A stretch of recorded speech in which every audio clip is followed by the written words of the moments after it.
Good evening, everyone. Thanks so much for coming to this forum on ranked choice voting, sponsored by the League of Women Voters of Frederick County.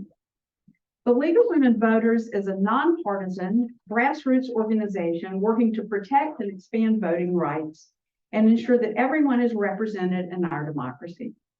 At the local level, we empower voters and defend democracy through advocacy, taking positions on important issues, and through education. We help people register to vote and hold candidate forums and other events. And in election years, we publish a voter's guide in conjunction with the Frederick News Post. The information in the voter's guide is also online at vote411.org, a one-stop shop for election-related information. Tonight's forum is another example of helping to educate the public by providing information about voting methods. The local league has not adopted a position on ranked choice voting, and I don't know if we will. We planned this event so that we could learn more about it, and we're thrilled to find that so many of you want to find out more about it too. We are the Frederick County League, so we're especially interested in elections in the county, but also in Frederick City and in all the other municipalities in Frederick County. We welcome all of the local elected officials who are in attendance this evening. Thanks so much for coming. And as we all listen to the presentations tonight, you might think about how this method of voting might be used in your community.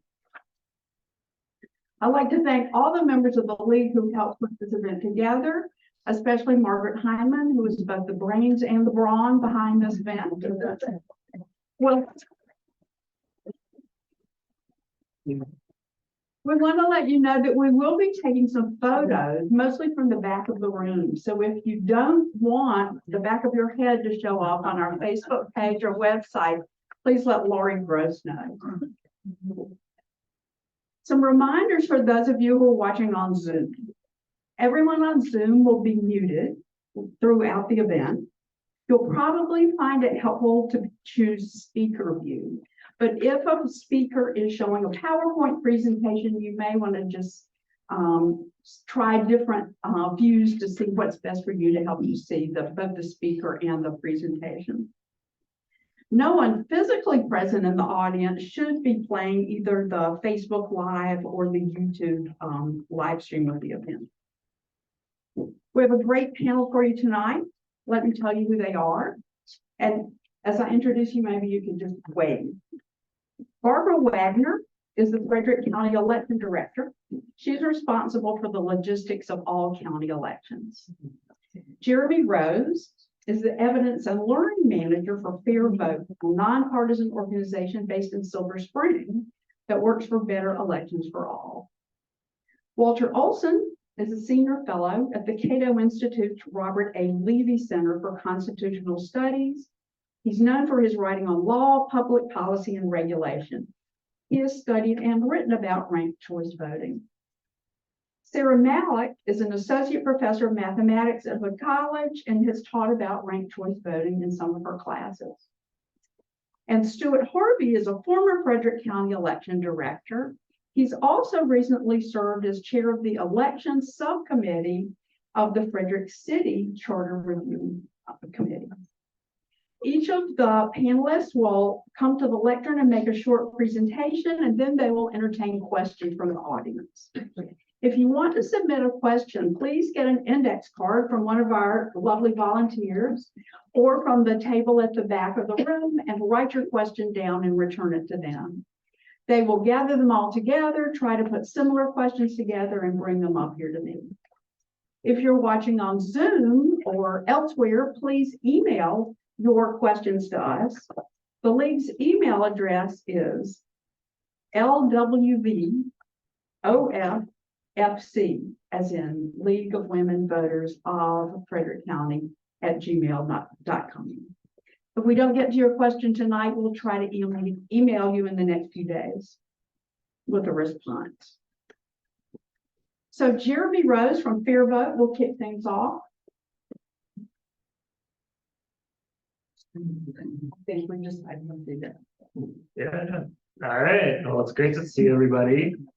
We're gonna pull up a slideshow here. And my goal is just to introduce ranked choice voting, talk about how it works, where it's used, why Fair Vote advocates for it, the problems we think it solves, and the benefits. So, yes, I'm Jeremy, I'm from Fair Vote, and we can go to the next slide. So I think it's fair to say that a lot of people are frustrated with politics. That's probably always been the case, but I think it's, there are a lot of problems that have gotten worse in recent years. And we think ranked choice voting can help address several of these. So one is limited voter choice. You might only have 2 candidates in an election, and that may not represent the broad spectrum of views in the community. Often we don't want just Coke or Pepsi, we want, more options. When more than 2 candidates do run, we run into these problems of vote splitting and strategic voting. So if there's, you may have heard the term a spoiler. If somebody puts their hat in the ring, they could be accused of siphoning off support from a front runner, and then voters feel like they can't support their favorite candidate all the time. Sometimes they have to be strategic and vote for the candidate that they kind of like and think has the best chance of winning. Another problem with these crowded fields is you can have non-majority winners. If there's a race with 5 candidates, for example, you could see somebody win with as low as about 20% of the vote. The thing I alluded to that I think people get most frustrated about with politics is when it gets toxic, when there's name calling, when there's personal attacks as opposed to being focused on the issues. Related issue is polarization, Republicans hating Democrats and vice versa. There can be non-competitive elections and gerrymandering, where the way districts are drawn, you feel like your vote doesn't matter, you already know who's going to win. And this all adds up to a lack of representation, where there's a feeling that government isn't always acting in the best interest of the people, or not everyone's views are being fairly reflected. Next slide. So what is ranked choice voting? I'm going to give a quick summary. It's for voters, it's very simple. They have the option to rank candidates in order of their preference. So I'm going to show a sample ballot soon, but you mark down your first choice, your second choice, third choice, and so on. And the goal with ranked choice voting is to promote majority winners. So you total up the first choices. If one candidate has a majority, they win just like in any other election. But if nobody has a majority, then you eliminate the last place candidate. You eliminate candidates one by one, and you have an instant runoff where you look at who voters ranked as their backup choice. And you keep distributing ballots until there is a majority winner. So this is a pretty simple change. You might think, what's the difference with ranking candidates? But we do see that we think it has powerful impacts for our democracy. Next slide. Great. So what does this look like in practice? Our friends in Tacoma Park are currently the only locality in Maryland to use ranked choice voting. Hopefully that'll change soon. And they have this fun little ballot as part of their voter education material. So we have the Beatles here, and this is the most common way of voting under ranked choice voting. So there's kind of a grid ballot, and it's very clear, right? There, each column is labeled. So this voter marks John Lennon as their first choice. Then they did a write-in candidate, ranks Bob Dylan as their second choice, Ringo as their third, Paul as their fourth, and George as their fifth choice. So voter education as part of ranked choice voting implementation is always important, but usually the ballot is very self-explanatory. I've done some sample elections where like in a room like this, we pass out ballots, and it's pretty routine that there's no ballot error, like people get this and can fill out in their preferences. Next slide.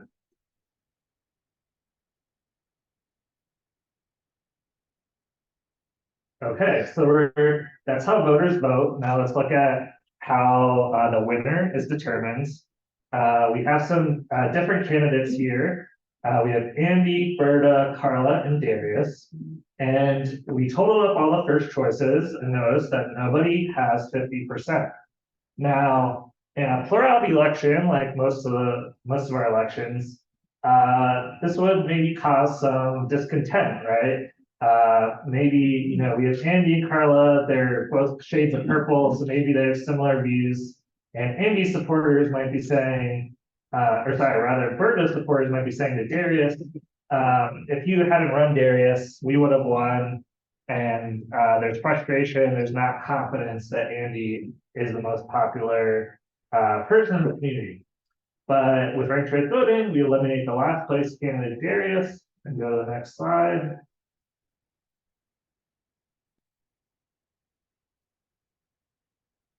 And we look at who's the voters who supported Darius, who they ranked second. Still nobody has 50%, so we're going to eliminate Carla. Next slide. And now we have confidence. We see that Andy gets 60% of the vote. So that gives all the voters in this community confidence that this is in fact the most popular candidate. So, you could imagine a scenario too, where Berta started out behind and ended up with more than 50%. But with ranked choice voting, you know who the clear majority winner is. Next slide. Okay, so again, this might seem, sometimes it seems a little wonky issue, it's a little different. We're like, why are we doing this, right? Well, there's a number of benefits. One is it promotes voter choice, so it normalizes that you can have more than two candidates in a race. Again, you just don't always want Coke or Pepsi, you want to see different perspectives, different ideology, all those kinds of things. There's no more vote splitting because voters can rank. It's okay to have candidates with similar perspectives run and not be accused of being a spoiler. We have confidence that the winner will be one who commands a majority.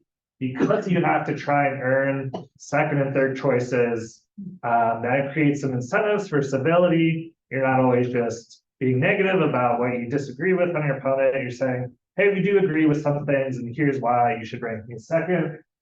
Something that's maybe not as intuitive is that instead of having candidates be told to wait their turn, we do see in practice in our research that there's more diverse candidate pools, and that yields improved representation for women and people of color.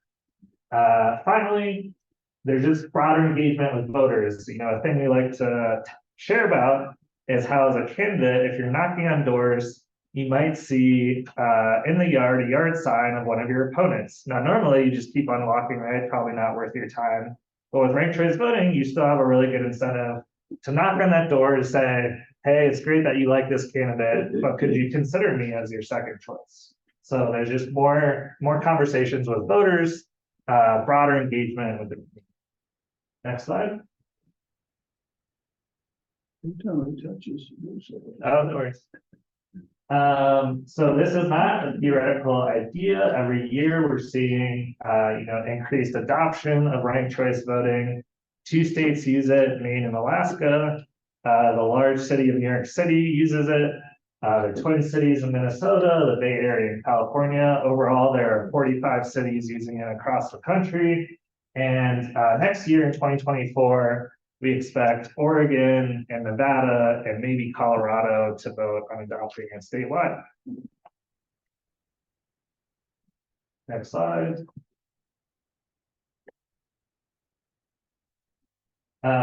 So in addition to being involved with the League of Women Voters, and in addition to being educated about the Charter Review Committee, if you're interested in supporting ranked choice voting across Maryland, you can go to rcvmd.org, rcvmaryland.org, and that is a nonpartisan grassroots coalition of folks trying to advance ranked choice voting within Maryland, to realize all these benefits that we've talked about. I think that's it, but next slide. Yes. I'll now pass it off to other panelists. Thank you. It occurs to me that the panelists have no idea what order they're speaking in, so this will come as a surprise to them. Walter, you're next.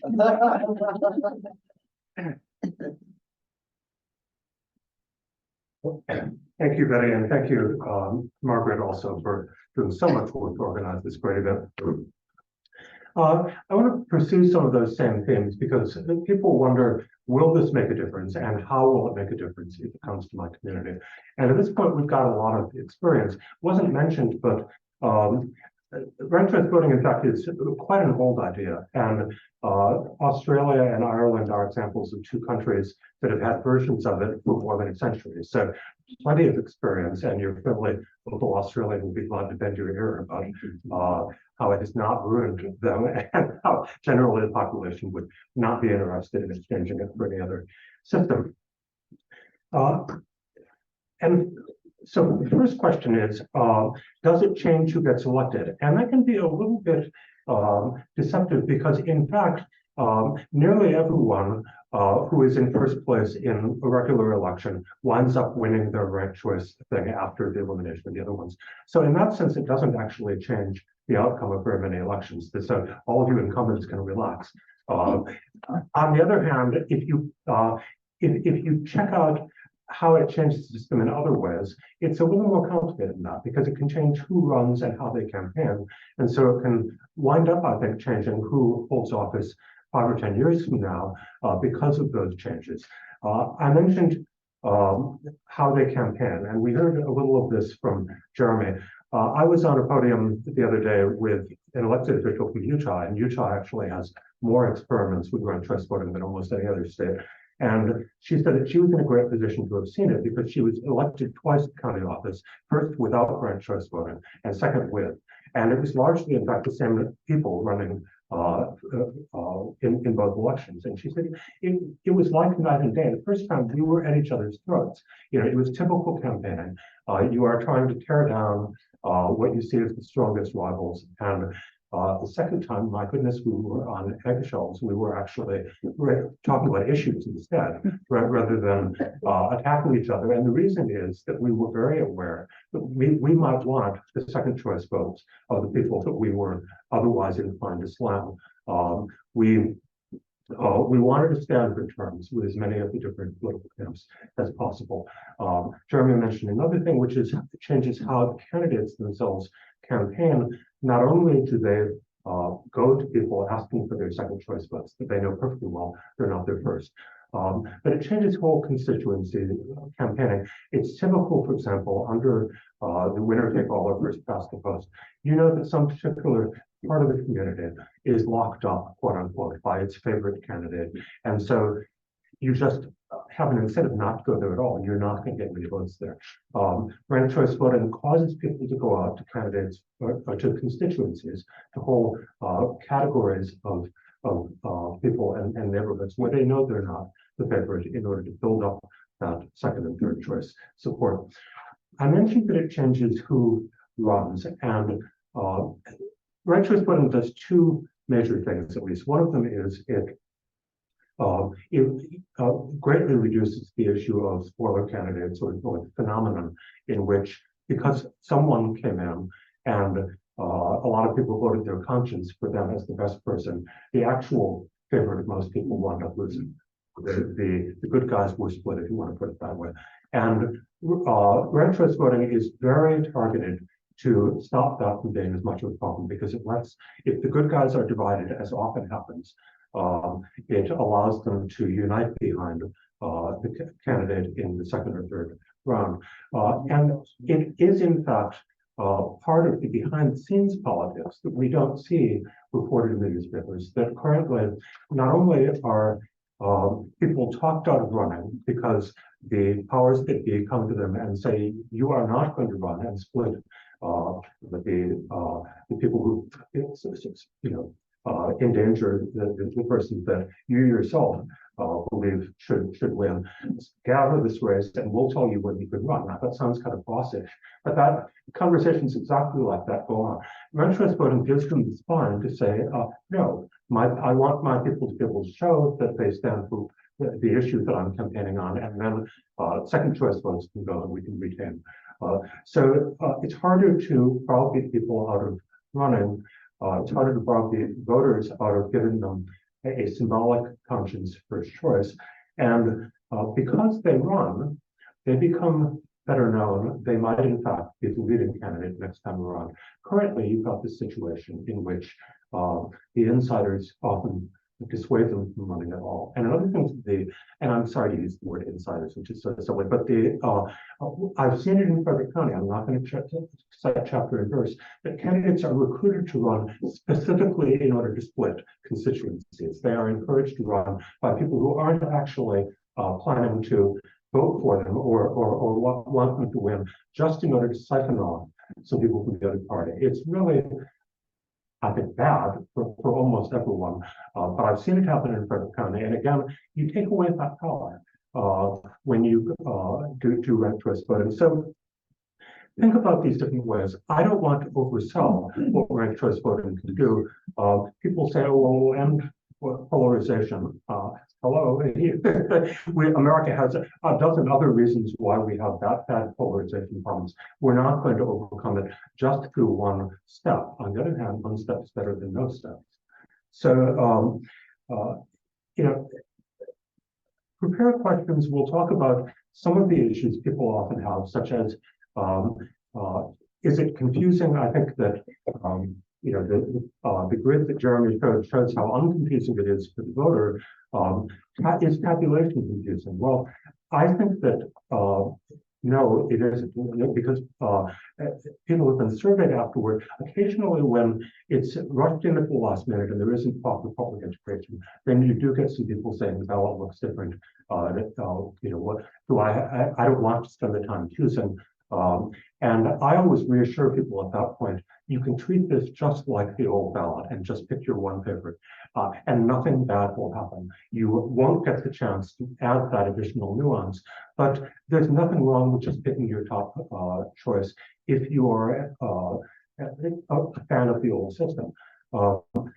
Is tabulation complicated? I think you've seen, no, not really. It changes things a little bit because it means that you tend to send the votes to the central office, to the county elections bureau, and then they have to announce them all as far as switches between eliminated candidates. But the experience is that with good planning, it doesn't need to slow down the tabulation and the reporting of votes. So again, think about it. You'll hear some arguments on both sides, I hope, and but it's no surprise to me that interest in this is rising so fast throughout the country. It just makes a lot of sense. Thank you.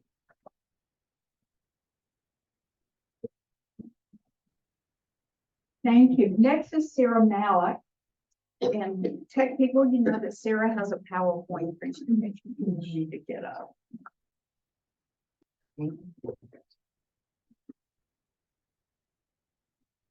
Thank you for the invitation. I'm very excited to get to say the phrase Condor say when you're in front of a room of people that have to listen to me. Yeah, I'm Sarah Malik. I'm a professor at Hood College in the Math Department. If this doesn't seem like the sort of thing that mathematicians do, this is really more like what mathematician is. We don't sit around and do long division for hours for fun. We play around with things like this and set up systems. And mostly what we try to do is if somebody gives us a system or a set of rules, we try to figure out how to break it.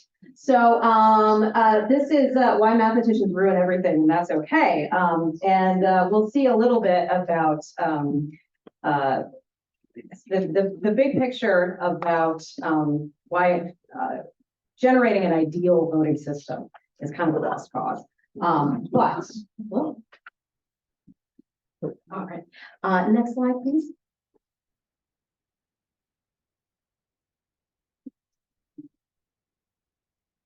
Okay, so we think about the sorts of things that would make a good voting system. And we've already heard a lot of these already. kind of in the negative, but, and you can just go ahead and you can just click on a bunch of these. I made these all to slide in, but, you can kind of just keep clicking and then I'll catch up to you. So each vote counts the same. We don't want to just pull one ballot out of the box and say, okay, this is the only one we're going to count.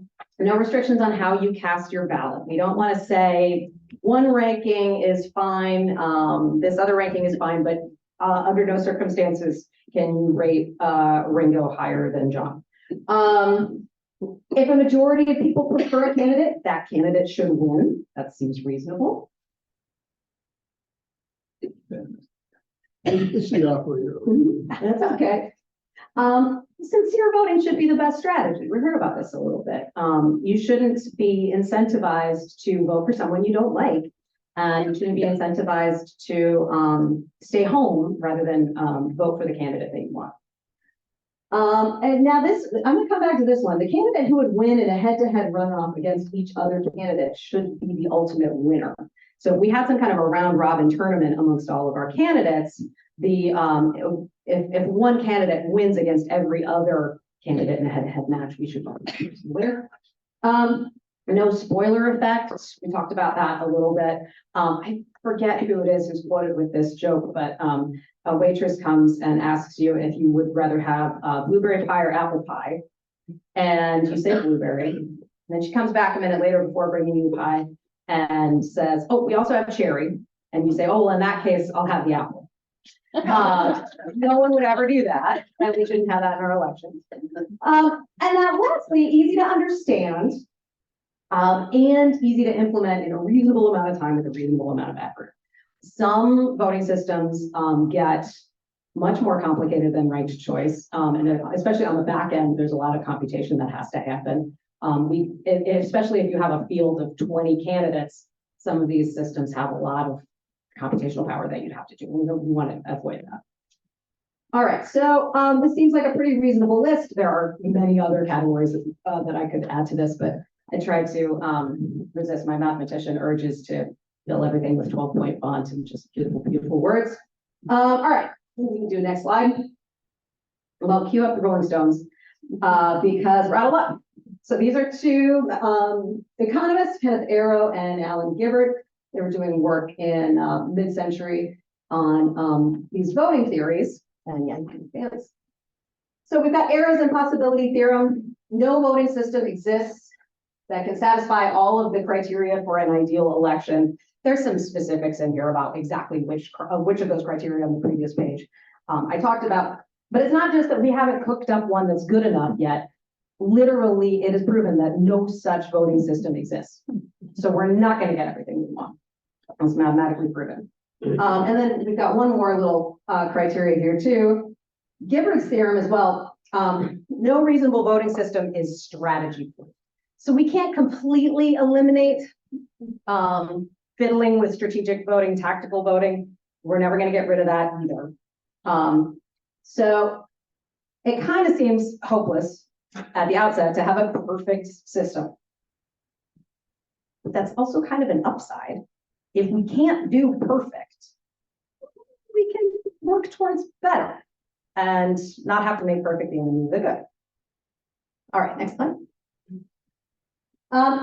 Before I go on, I wanted to mention briefly that criteria I mentioned earlier, where if a candidate wins every head-to-head match, they should be the winner. That is called the Condorcet winner. Here we have the Marquis de Condorcet. There were a lot of French people in kind of pre-revolutionary times who were working on voting theory. And he was one of them. He decided that this should be the criteria we use to decide an election. And Condorcet winners don't always exist, which is kind of an interesting edge case. So each person in the room can have their rankings. A prefers B. I prefer A to B, B to C. Somebody else prefers C to A and then B. It turns out that even if all of us in this room have our own ranking on our ranked choice ballot, you can get this kind of paradoxical behavior where there's a cycle that turns into like rock, paper, scissors. And so you can have a setup where you don't have one of these so-called Condorcet winners. It's not very likely to happen, but it is a possibility. So this is one of these cases where individual behavior, when you collect all of these people into one big group, the group sort of behaves differently than all of the individuals. So you get this some kind of paradoxical things that can happen. Condorcet winners don't always exist, and most voting systems are not guaranteed to elect the Condorcet winner, even if one does exist. Ranked choice voting will not guarantee that you have this winner. Plurality definitely doesn't either. Although I believe people have looked at a lot of the elections that have been held with ranked choice, and almost all the time you get the Condorcet winner with ranked choice. All right, next slide. All right, so I have an example here. We have a spectrum of 3 candidates. A and C are on the extremes, and B is their kind of the moderate candidate. And we've got the percentages of each one of these 3 candidates on the first round. We also have their second choice. And so this is a situation where the moderate candidate, B's votes can be split between candidate A and candidate C. Now, I shamelessly stole this graphic from Wikipedia. You do not want to see my graphic design skills. But if I have one quibble here, I'm not sure that this sort of bell curve is necessarily the picture we would want here. And if you look over there at B's second choice, so B splits on their second choices. Some of B's voters will go over to the left to A, some of B's voters will go to the right to C. And if you notice, that split is not even. B would grab 20%, about 2/3 of B's voters will go to C, and only 1/3 will go to A. All right, so can everybody see this okay? Who should win?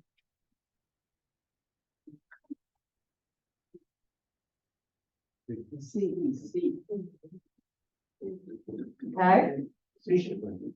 Okay, so and I've got, I've got should in quotes deliberately here because I'm about to plead a case for all 3 of them. All right, so and you can go to the next one. All right, so A is the plurality winner. So if we held this as just a regular election, A's got 36%, they're taking it.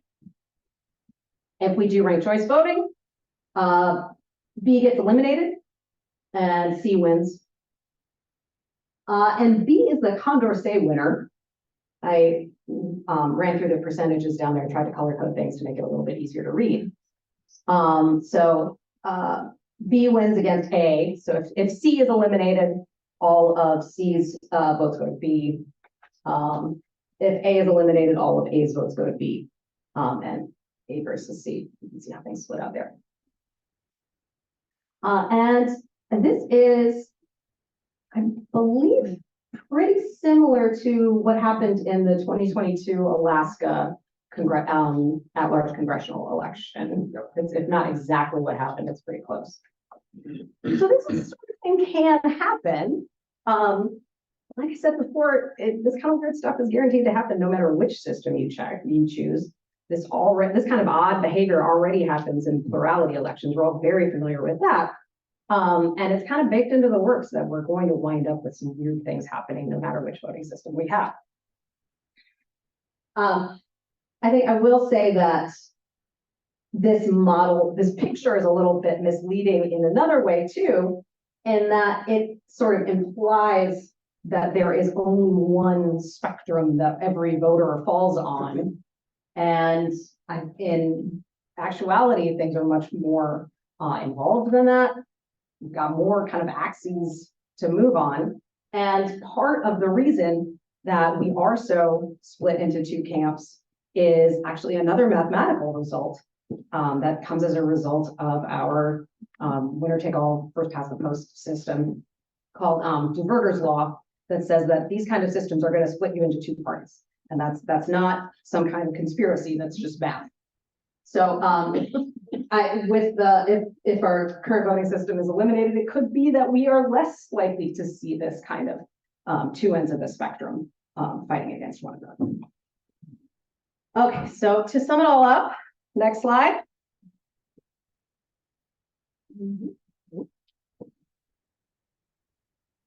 This is not what I do. I like to poke holes at things and figure out where stuff breaks. I'm not sure I can really give anybody any wisdom about what is the best or even what the best means.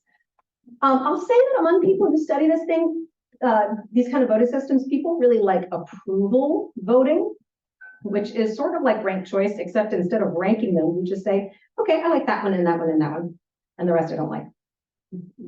And I think that's kind of fun sounding.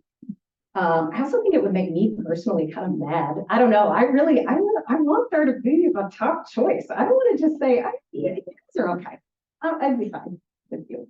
I don't think that would go over very well with the public personally, even though the people who study this stuff love it.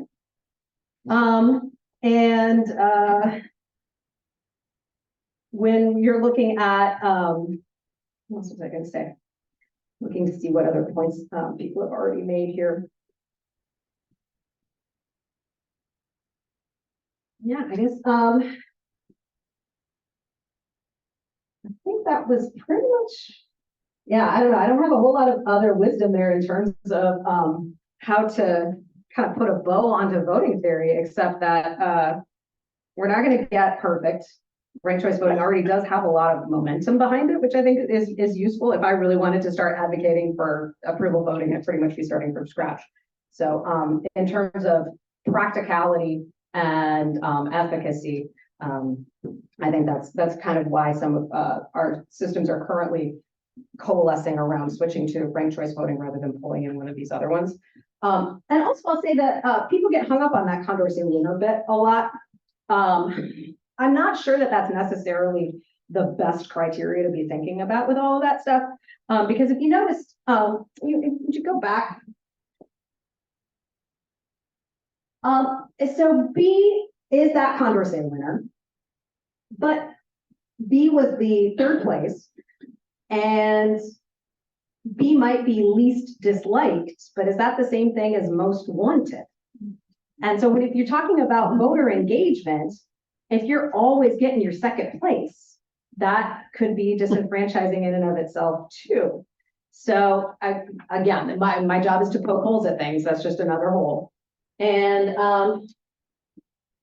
yeah, I guess all of this gets, you can get way more in the weeds with every single one of these. If you do want some more details, I would strongly recommend you take Hood's Math 111 class.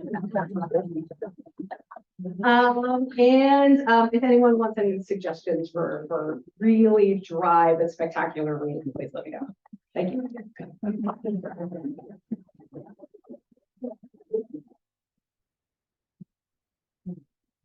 Thank you, Sarah. Always thrilling when we can add some mathematics. Next, we have Stuart Harvey.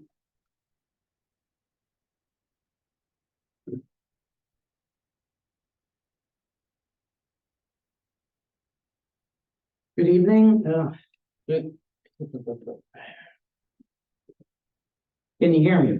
Yeah. Okay, good. Good evening. It's a pleasure to be here with my longtime friends from the League of Women Voters, who I've worked with for many years as the election director here in Frederick County. And it's nice to see such a large turnout. I see a lot of familiar faces in the audience, that friends I made over the 19 years that I was the election director here. But I put on a new hat after I retired, and one of the first things that came up was a charter review commission for the city of Frederick. And I thought, well, gee, that might be something I could do, because I was involved in a minor way with the drafting of the charter when Frederick County went to charter government back in 2014. I spoke to that charter review commission at that time, which was standing up our current form of government. So I said, well, this looks good. And I was appointed by the mayor, and we've been meeting throughout the course of the past year. And when we decided to look at elections, yours truly became the chair of the election law subcommittee. Don't know why. But we have a number of recommendations relating to elections. And the full charter review commission's report is scheduled to be voted on tomorrow. And one of the recommendations that we unanimously passed related to ranked choice voting, I'm going to read you exactly the language that is in that draft If you want to see the entire report of the Charter Commission, it's actually on the city's website. And you can review it tonight if you have time, or we are not meeting until 1 o'clock tomorrow. If you want to comment on ranked choice voting and you live in the city of Frederick, please feel free to do so at the city's website. This is the recommendation we're making. The city shall give serious consideration to implementing ranked choice voting in future city elections. The city's Board of Supervisors of Elections shall be consulted and shall assist leadership of the city to determine the best approach for implementing ranked choice voting. The city also shall advocate to state election officials and to the Maryland legislature that tools and/or legislation be created to permit implementation of ranked choice voting. So what we're doing is we're recommending that the city's Board of Supervisors of Elections become actively involved. And one of the reasons that we're doing this is they're the ones who really need to continue to do research before the city implements ranked choice voting. And one of the things that my successor, Ms. Wagner, is going to talk about is just the nuts and bolts, if you will. One of the problems is the current state voting system is really not designed for ranked choice voting. And state election law says that any voting system that we would be using, or that the city would be using if they were using the county's voting system, as they've done in every election since I've been here in 2002, the state voting system requires that it be certified at the federal level. And Jeremy can correct me on this, or Walter can correct me on this, but as far as I know, no voting system in the country has been certified by the Federal Election Assistance Commission. So that would preclude using the current state voting system. However, the state is looking at probably purchasing another voting system down the road. The one we have is beginning to wear out a little bit. Then it becomes difficult to get parts for it. So when the state goes to a new voting system, they probably will be looking at a voting system that might well accommodate ranked choice voting. I think as far as the county is concerned, I know Barbara is going to address that in her remarks. What we were recommending to the city is that they advocate on the state level for ranked choice voting, which would make it easier for the county to support ranked choice voting in the city of Frederick. So that's kind of where we are right now. I would encourage all of you, as a member of the Charter Review Commission, to go out and look at the entire document tonight, because there are election recommendations above and beyond ranked choice voting that could affect either the city elections in 2025 or going forward. Thanks.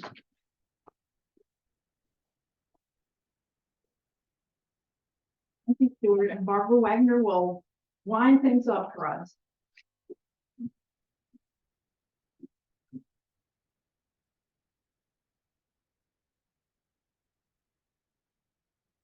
Can you hear me? Hello, can you hear me now? All right, can you hear me now? All right.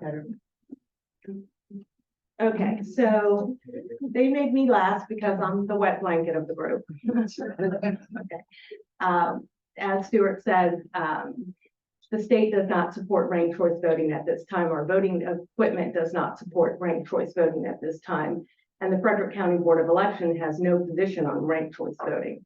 As the current election director, it is my job to administer elections, the federal, state, county elections with the equipment that we have. So in order to support a ranked choice voting option, we would have to have the equipment be federally certified, as Stuart said, which we currently don't have. That's not to say that we have 12 municipalities in Frederick, and they are all governed by a charter. And it's not to say that any municipality can't write into their charter for the option to choose ranked choice voting. That said, also that they can go out and go to any voting systems vendor that the state currently goes to and get the equipment themselves to conduct a ranked choice voting option for their election. And that's up to any individual municipality. But currently, right now, it would take the State Board of Elections, our current administrator, the General Assembly, who I've heard is putting some type of bill forward, maybe in the next session, a feeler bill to see how it goes, and then, of course, the governor to approve us to start changing the laws and regulations of this state to allow for it statewide. In our last, as election officials, we had an annual meeting last summer, and our biggest problems, or what we were wondering most about with ranked choice voting, is the practicality of it. If per se, really, the plurality winner just always wins. So is it practical for us to put in place this big system with a lot of training, with a lot of voter education that has to go with it, a new equipment, which we are looking at down the line. We are looking at purchasing new equipment. It's not in play right now. Is it practical for us to put that into play when when usually the person with the most popular person wins, and it usually doesn't go to many rounds afterwards? We don't know. Does ranked choice voting increase the ballot pages? Right now, in the last election, we had a 2-page ballot. Will it be more? That's another cost that we're looking at. How do we conduct recounts that we can be 100% accurate, that we're, well, not even 100%, but we can be accurate when we do a recount? How do we conduct those? We're not sure. So there's a lot of questions that we have surrounding, as election officials, that we have currently today that we're looking at. And thank goodness for the League of Women Voters to bring this topic to the forefront, because it is the popular subject and more people are going to ranked choice voting. So they're always ahead of the curve as usual. And we thank them for bringing this to light. But these are some of the things that we are kind of looking at right now, is just the cost, and just the feasibility of how we're going to put this into play statewide. So I'll be happy to take any questions. I guess this is the question.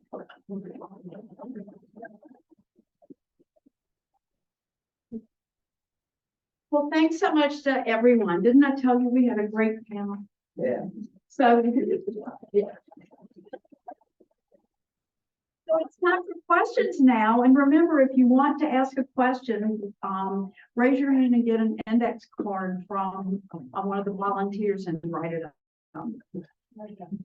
So I will read a question, then panelists, you can decide who wants to tackle it. Our first question is, have there been any negative unintended consequences where ranked choice voting has been implemented domestically? And there's another microphone, Walter, if you want to switch on. Jeremy, you want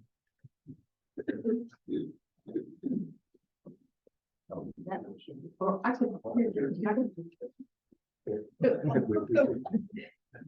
I think the biggest negative story that came out was there was a administrative error in tabulating the ranked choice voting results in New York City.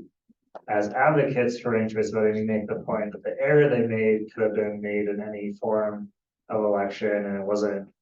The New York State Board of Elections has a lot of problems, or which we can get into, related to, it's not a professional organization. It's kind of more of a political patronage thing.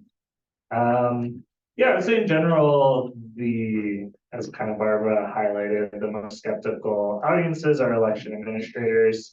Election administrators have a very hard job. Unfortunately, there's a lot of misinformation about elections that are making their jobs even harder. And it does, implementing ranked choice voting does involve some changes, some attention. So I'm understanding of that skepticism. But ranked choice voting has been successfully implemented in a lot of communities, so it can be done. There was also an instance in Oakland, California, in which someone misprogrammed the software, and again, that can happen under any system. Ranked choice voting is a little more complicated, and so conceivably, there's a little more code if you aren't paying attention to make the program work.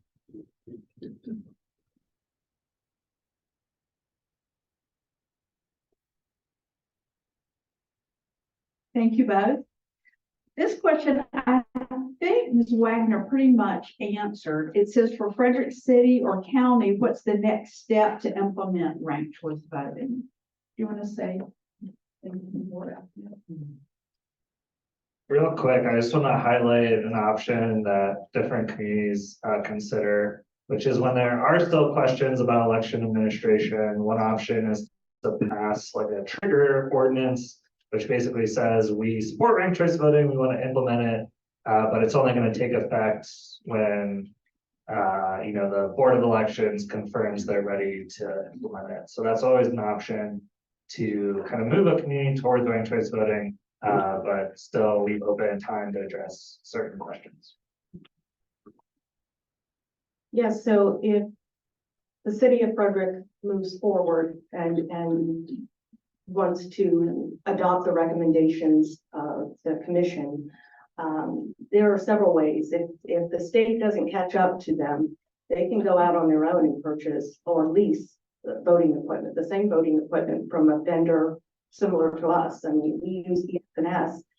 ES&S has an option that we currently don't have in our voting system. We're looking, again, I'm not going to get ahead of the state administrator who has the lead on this, but we are currently looking for a new voting system that could have that option. I'm not sure. Whatever the legislature, I won't get ahead of the legislature either on that. But you can lease voting equipment. We can provide support if we know how to train, but most of it would have to be done on the city itself if we don't catch up, if the state doesn't catch up to it. But they can do it without our support. Tacoma Park deliberately created its own bypass system, which is a different system than they use to vote for Congress and that sort of thing.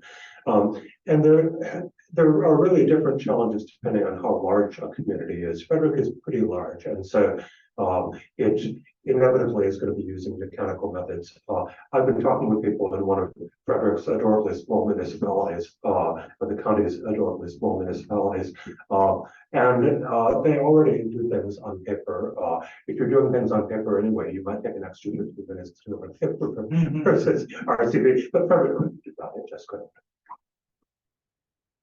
Yeah, if you look at how we worded our recommendation, we told the Board of Supervisors of Elections they need to be advocating for this on the state level. And the reason we did that is because the Frederick County Board of Elections, when I was there, and certainly we'll probably be facing this in 2025, there's always been a memorandum of understanding between the county and the city that the city would use the county's voting equipment because the city staff, there really isn't staffing on the city to do what the city of Tacoma Park does, to do a ranked choice voting election.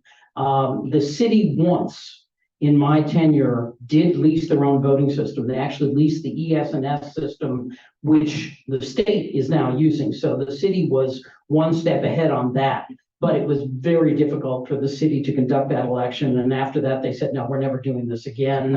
We're gonna keep working with Frederick County. So I think it is unlikely that the city could do it.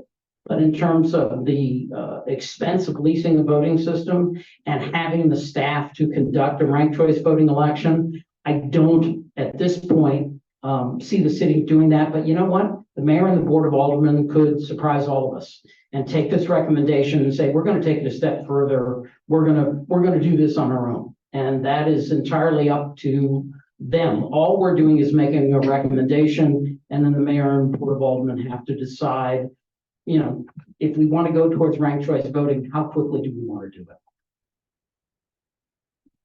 And the second part of this question is, Portland, Maine implemented ranked choice voting for city elections. My understanding is it's been an unmitigated success. Do you know about Portland's implementation, and could that be a template for Frederick?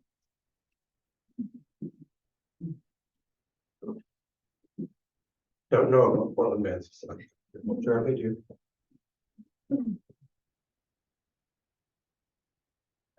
Yeah, don't want to get Walter tripped up here. Yeah, I think part of the reason Maine adopted ranked choice voting statewide is what we often see in how this works is cities will try it out at the local level. Voters tend to initially be maybe a little skeptical of ranked choice voting, but once they try it, see it's not so hard, realize the benefits. Support for it increases in polling after the first time you try it. So I think Portland's success with ranked choice voting is part of the reason Maine voted to adopt it statewide. New question, would ranked choice voting better support more than two-party elections?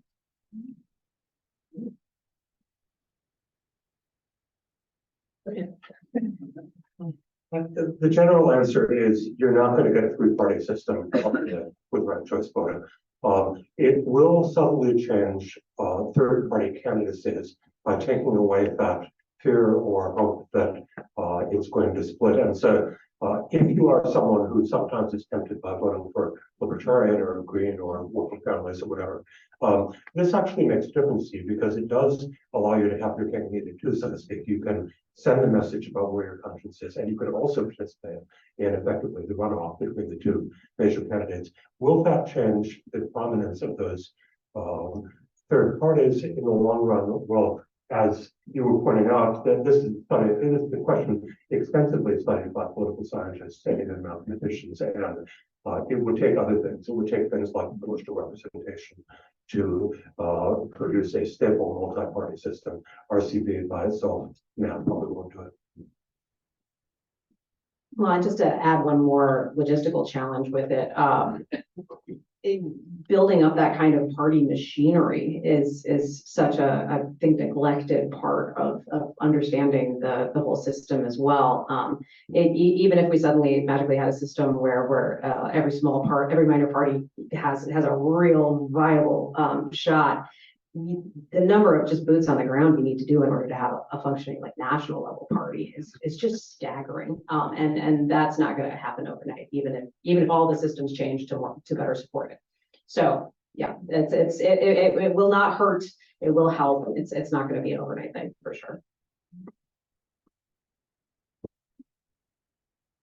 Would there still be partisan primaries, or are there open primaries with ranked choice voting? Yeah, those are two separate issues. And generally, when people advocate ranked choice voting, one of the things they want it to be used for is the primary, but it's a separate issue whether you move to between open and closed primaries or to what Alaska does, which I call the universal primary, where everyone votes in a primary together. Those are separate decisions, and the debate about RCV is a separate one.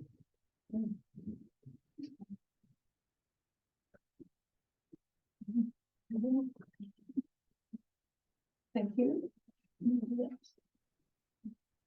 What is the cost of changing to ranked choice if a new system has the ability to do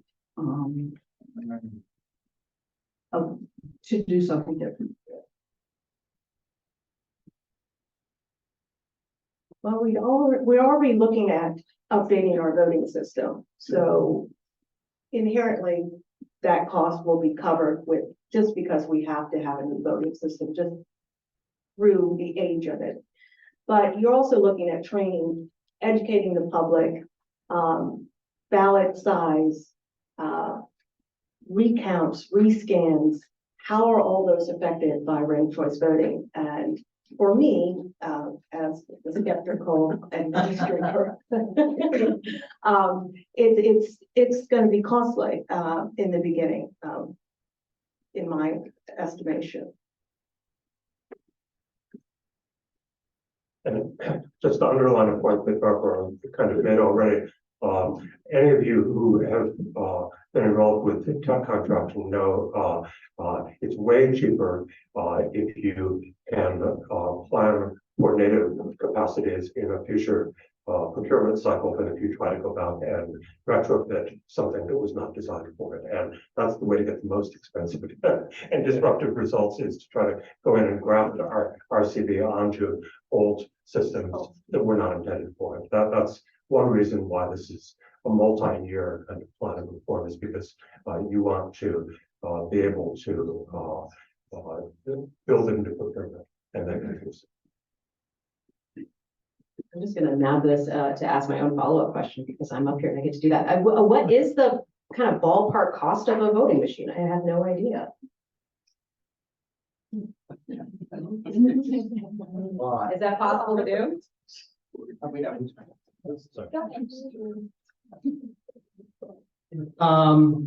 I'm trying to remember what the statewide cost is of our current voting system when we went to it a few years ago. Obviously, it's a multi-million-dollar system, but one of the most important things, which the panel has already stressed, is the education component. Because when we went to the touchscreen voting system, which was the first change I had when I came here in 2004, we had a large educational component. I was taking machines all over the county, showing groups and organizations how to use these things. Then, of course, we went back to paper, and we then were taking those machines out to demonstrate and, getting postcards and sending out information. So the educational component sometimes can be almost as expensive as the initial cost, but usually the cost of a voting system, when the state leases it, it's spread out over multiple years. In other words, it may be spread out over 6 or 8 years, whatever the life of the voting system is. And I wish I could remember the exact cost. I know it was more than 10 million statewide, but I couldn't tell you. It was probably in the 10 to $20 million range. One of the biggest expenses on elections, just on a year-to-year basis, is when you're using paper ballots. Just printing, the volume of paper is staggering. And as Barbara certainly saw in 2022, your office pretty much fills up with paper. And it's especially true now because we have enhanced mail-in voting, which we never saw the volume that we saw. We used to get about 6% of our voters in Frederick County voted what we used to call absentee. That all changed with the pandemic. It also changed because we have these things called drop boxes, which are wildly convenient. People love them. And so, we're getting more and more towards mail because we now the state has also allowed people to become permanent mail voters. Yours truly is now a permanent mail voter. I probably will not be going back to an early voting location or a polling place ever again. But yes, but you're going to see more and more people vote by mail. And getting a little ahead of myself, one of the recommendations is that we go to an all-mail system for city elections. That's another one of the recommendations in our report. So as I said, the mayor and the board of aldermen are going to have a lot to consider, not just ranked choice voting. And while Stuart will be going back to a polling place, we will have polling places available for everybody. We always need election judges, so please visit our website. I'm sorry, now. New question. Does RCV tabulation take longer to determine the winner? Really depends on where you are. In places that have RCV native equipment procured in the best possible way, it's pretty much instantaneous, as I understand. That's the best case. Worst case, you have New York City, which did every conceivable thing wrong. And I will not deny that if you implement it poorly, and especially if you've already got a culture of not reporting results quickly, especially if you're in New York City, where you may have dysfunctions it can make things drag out even longer. And that happened in New York City, which again resulted in discontent. You can find other communities where the software can spit out that second round, minutes later.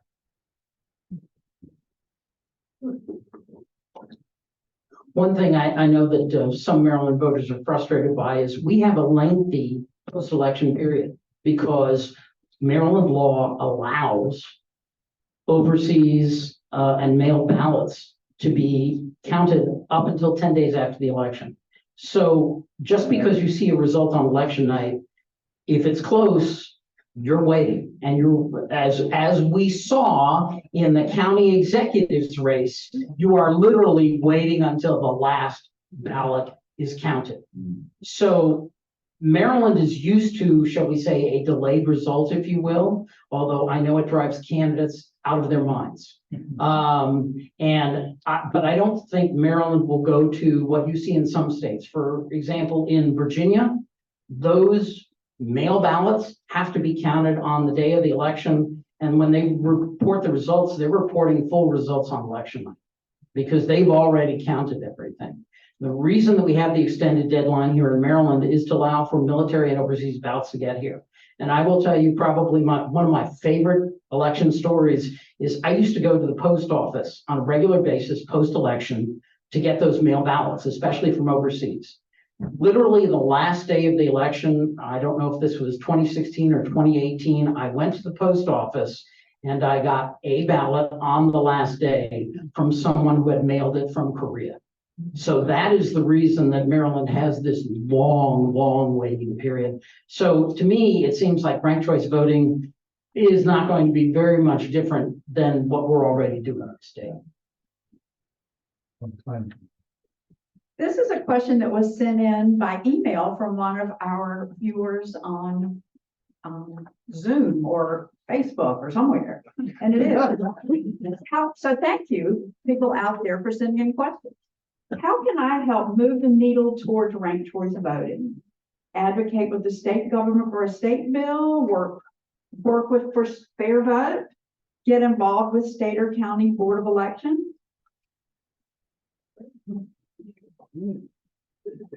Yeah, it's a great question. Thank you. So I had a slide, rcbmd.org. That's the grassroots group. It's just any volunteer anywhere in the state who wants to be supportive. Obviously, the Board of Aldermen, our city council in Frederick City, will be considering these recommendations. So I'm sure they want to hear what their constituents think if you live in the city. There will be legislation in the General Assembly. It often focuses on supporting county implementations. There's also can be provisions to direct the state election administration to make sure they're ready to support any jurisdiction that wants to implement ranked choice voting. So there's lots of options. But just to stress this point, basically any city except Baltimore City, unfortunately, can adopt ranked choice voting on their own. So that is a really good, promising venue for advocacy that cities can kind of demonstrate this works, and then that might bubble up to the General Assembly.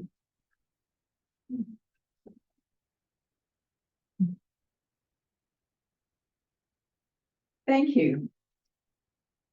This writer says, the greatest benefit of ranked choice voting is that it forces the government to produce the policies voters want. In plurality voting, if the top two parties don't compete on a given policy, then voters have no way to get that policy done. This is the flip side of promotes voter choice. That voter choice is leverage the voters have over government. Please comment, especially Walter and Jeremy. Well, and in a broad way, I agree that this widens voter choice, and that widening voter choice is going to get more ideas into the policy mix as far as what government is actually pursuing. There is nothing that tends to mean unresponsive government like uncompetitive elections. And this doesn't guarantee competitive elections, but it's and this is not quite the question that was asked, but it's a question I feel like answering, which is,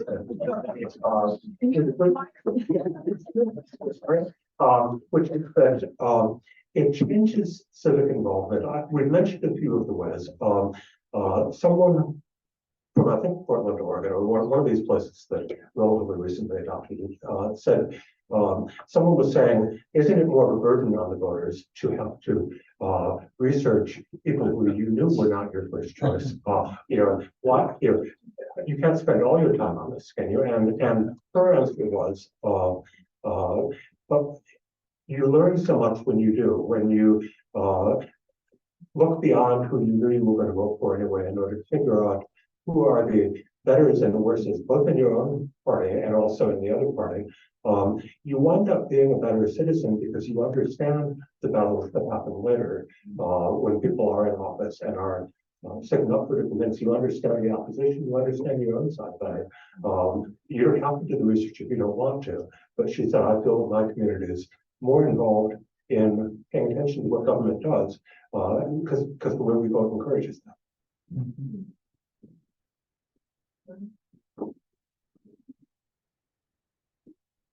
Yeah, so question, fair vote's nonpartisan. We always get questions of, will Republicans win or will Democrats win under the system, or, what are the policy impacts? I think our argument usually focuses on the process and how, any candidate can throw their hat in the ring and not be labeled a spoiler. If there is to the question, if there is an issue that voters care about, that the current, political incumbents aren't being responsive to, then ranked choice voting can certainly help you have more than two choices, can bring, it could, in that, theoretical example, kind of surface candidates who are actually, seizing that opportunity, being responsive to the community. I would also highlight how even if a candidate doesn't win, if they're very clearly running on an issue and you can see how their supporters, who they rank next, that kind of creates some maybe interest from the winner in saying, hey, 5% of my vote total came from this community that really cares about issue X, and therefore I want to be responsive to that issue, even if it's not something that 60% of voters are thinking of day to day. So I do think it's a better process and certainly can have positive effects on policy. So back to Walter. I don't mean to hog it too much, but one thing that I run about a lot in my writing on this is that ranked choice voting is not left or right. It does not favor left or right sides. If we would know by now in Australia and Ireland, which have had generally very centrist government as countries do. The separate question that gets asked is, does RCV tend to elect candidates that are a little more in the middle? Does it tend to be better for centrists? And it's not as open and shut as you might think. There is some interesting evidence from Maine and Alaska, the two states that have done this on a statewide level, that getting elected by RCV may have resulted in greater willingness to cooperate in legislation across party lines after people get into office. It's kind of preliminary research, but it is suggestive. Here's some great nuts and bolts questions. If ranked choice voting is proposed for Frederick City, for instance, or for the state of Maryland, will it be decided by a ballot vote under our current system?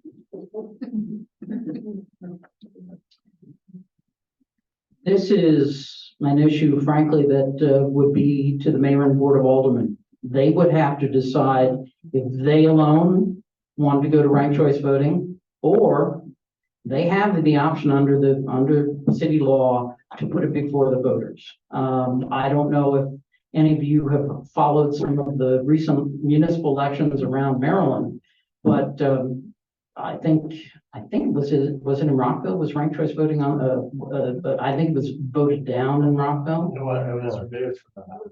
Was removed from the ballot entirely, okay, because they had a number of election-related They questions. can speak out the road, they're going to decide later. Okay, all right. But the mayor and board of aldermen could either do this on their own, based on feedback, say from the public, yay or nay, or they could, follow our recommendation, which is let the board of supervisors of elections do some work before they have, state approval or something like that. But they could put it before the voters.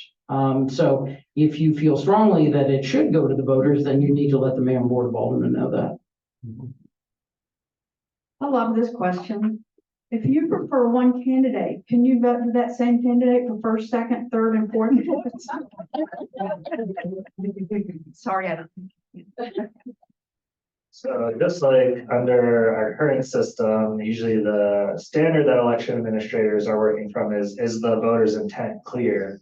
The rules can vary jurisdiction to jurisdiction, but usually under that case, the ballot would be counted, just as, it's just one vote, but is counted for that candidate because it seems clear that they're enthusiastic.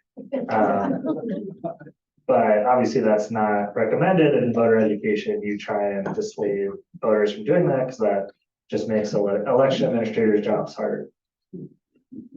And the so candidate if you would want. get the first vote and then. Yeah, it'd be treated as if they ranked a candidate as their first choice and then left the rest of the ballot blank. Yeah.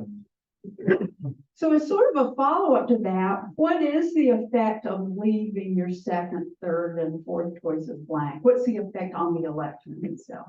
Yeah, so you're kind of saying, I don't have a preference among the remaining candidates, and if it comes down to two other candidates, it's like sometimes we have a 2-round runoff system, especially in the South, and it's kind of like you're staying home. You're saying, I don't care, So we do, as we both say, if you like the old system, you can just rank one. But in general, as advocates for ranked choice voting, we do try to educate the public on the benefits of learning about other candidates, about using your rankings, because that, to the degree you do have any even slight preference among the remaining candidates, it is beneficial to you to rank more.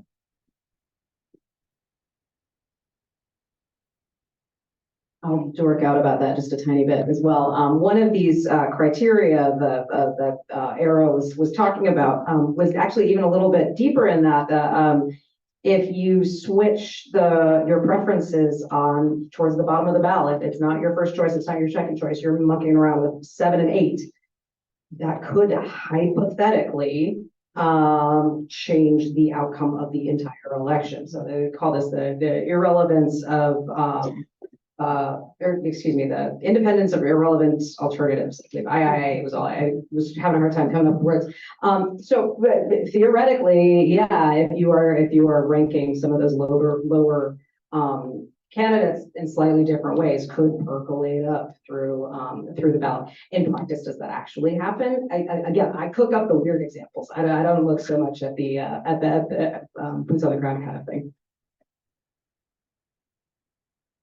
Is ranked choice voting only for local elections or national? And how does the electoral college fit in? It could be for national elections as well. Both, in 2024, we're gonna, have both the Democratic and Republican nominees, and there'll be maybe a no labels candidate. There's usually, a Green Party candidate, a Libertarian candidate. So we have the same conversation every 4 years about, the Green or Libertarian spoiling for the Democrat or Republican. But in Maine and Alaska will be really cool that they won't have that problem. They will rank their choices for president. As far as, how it works for electoral college, we currently, the way the system works, right, is if you win the state, you get all the electoral college votes. Of course, Maine is one of the 2 weird exceptions where they also do it by congressional districts. So you have your ranked choice voting tally statewide in Maine and then also by the 2 congressional districts. And the majority winner in each congressional district gets the electoral college vote. So that's quirky about Maine, and Nebraska's the other state that's a little odd in that way. And you are definitely going to see RCV used in the presidential 2024 cycle in a different way, which is some places, some states are adopting it for the primary season, and it has a special, interesting, good effect when used on presidential primaries, which is it's very common by the time the primary day comes around for a couple of candidates on the ballots to have dropped out. And allowing ranking means that people who may have mailed in a ballot with their number 1 pick, someone who has dropped out, they're not going to lose their voice. Their later choices mean that they're going to have a voice in that primary. Good idea, I think. How does RCV compare with what I understand California does with open primaries and the top 2 vote getters having a runoff in November? It's a different version of the question, but I think came up earlier, and my answer is the same, which is these are 2 separate issues and get results separately. You can have, and you do have the California jumbo primaries without RCV.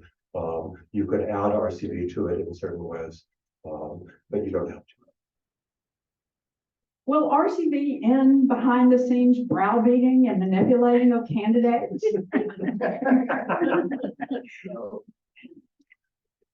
I think it will reduce it in the way I was trying to describe earlier. You're not going to change human nature so much as to get rid of the browbeating entirely. That you'll address the issue of the spoilers and the strong arming that is applied to spoilers. With the explosion of conspiracy theories with our current system, RCV something calculations would be rife for more conspiracy theories. Comment.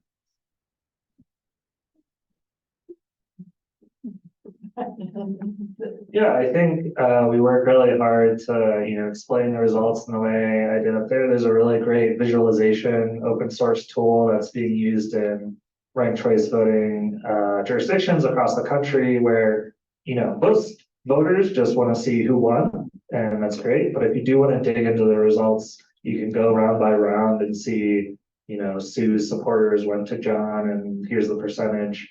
And Colorado, I think, is a really great state for election administration. They just had a really successful ranked choice voting election in Boulder, and they had a risk limiting audit, which is a procedure that can help increase confidence in elections to say, hey, we double checked our work and the result is still the same. Yeah, so those are, it's also a separate issue even, in plurality elections, that there's conspiracies about Dominion voting machines and those kind of things. So it's not, there'll need to be extra work to counteract that and, educate the public. And apparently you can, there can be lawsuits too if you slander these companies. So something to keep in mind. And our last question is, do we know if ranked choice voting is on County Executive Fitzwater's legislative agenda? Maybe we should turn the microphone over to you. It's not part of the package. Not part I was going to say, it's not part of this year's legislative package. Thank you. Well, thank you, Hal. That was great.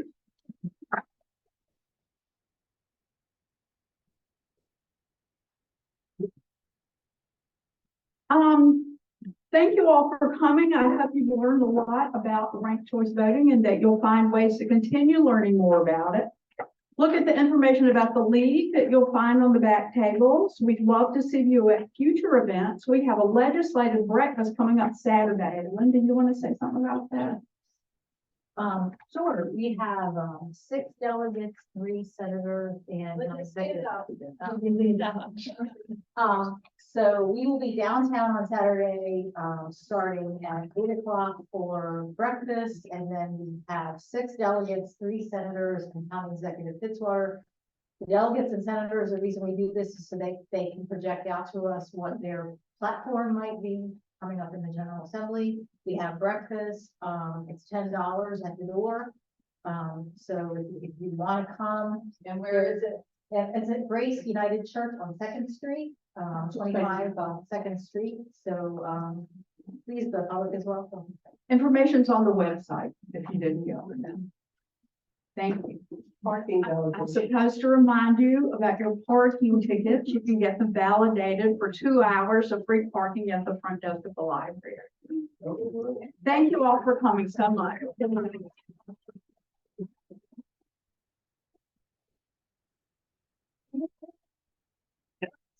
I may or may not have been.